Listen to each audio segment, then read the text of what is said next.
I want to go back now to the other news that is breaking this hour. Music mogul Sean Diddy Combs in federal court. The judge is about to sentence him. And I'm bringing back now Phil Holloway, former assistant district attorney, and Andrea Lewis, former felony prosecutor and trial attorney. Phil, when we last left off, we were hearing from you. I want to kick it forward now on what he's facing. The charges that he was found guilty of, and also the sentence that comes to that. And could he walk away today? Because I know that that's on the table. Well, you know, the whole range of possibilities is technically on the table. Of course, the defense, Harris, is wanting him out on time served. And I think the government's asking for like 11 years. The guidelines say something along the lines of 7 years. Now, I predict that the judge is going to kind of split the difference, but perhaps a little bit on the lower side. I'm predicting somewhere in the 3 to 5 year range. But, of course, I could be very wrong. If I have to guess, though, I think this judge would have let him out on bond pending his sentencing if the judge were inclined to basically release him on time served. So that sends a little bit of a signal to me that the judge thinks a little bit more than time served is appropriate. Look, the judge listened to this testimony. He saw the video of Cassie Ventura getting the hell beat out of her on video. And he's hearing from Ventura and victims, and he sees the reality that is Combs' life as opposed to this slick video that the defense is presenting, which is cherry-picking bits and pieces of his life, showing how great a person and a father he is.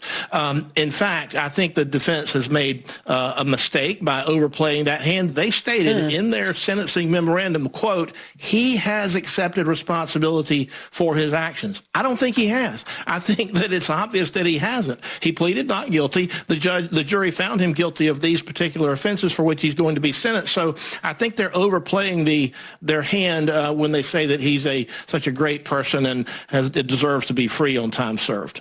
Andrea, what do you think is the most important thing that the judge will consider for this sentencing? What do you think works for and against Diddy? The thing that works against him, without question, is the length of time that this went on. It's at this point, it's just, there's no question this was not an isolated incident. This is something that he did repeatedly for years with victims that were it wasn't just Cassie Ventura. There were many victims. In fact, it's been discussed even in these hearings whether the male prostitutes were to some extent victims. So the judge has already, even so far in the sentencing, been giving indicators and insinuating that, look, he sees through what the defense is doing here. He's taking into consideration a lot of those factors that are aggravators that would be more likely to make a higher sentence. And so I do not think there's any chance of him getting out on time served. And I think that the judge is going to ultimately give him at least several years in prison, but probably not quite as much as the prosecution is asking. What happens next in all of this? There were a lot of people who were caught up as victims, and you were talking about some of the male prostitutes. I'm thinking of Cassie and Mia and those women who stepped forth. And according to reporting, and we'll have to see how this plays out, we know members of his family will be there to speak in the courtroom, but we're told that those two victims are not going to be there, and perhaps fearing reprisals from Diddy's world.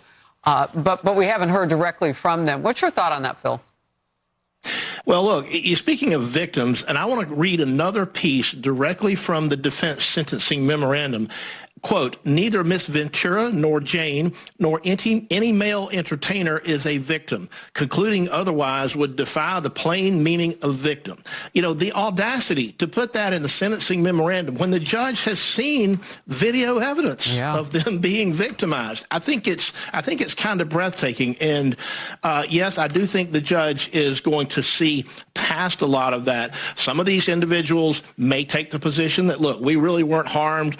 We weren't weren't victims, but others say clearly that they are. Ventura says she's deathly afraid of him and what may happen in terms of reprisals should he get out. It's very easy to say, okay, for the last 13 months or so, my client has been a perfect angel in prison. He's not using drugs or anything like that anymore. Of course he's not. He's in prison where, for the most part, you're not able to get your hands on drugs or commit the types of crimes. But as was stated, this is a lifetime of criminal activity. Some of these things go back years and years and years.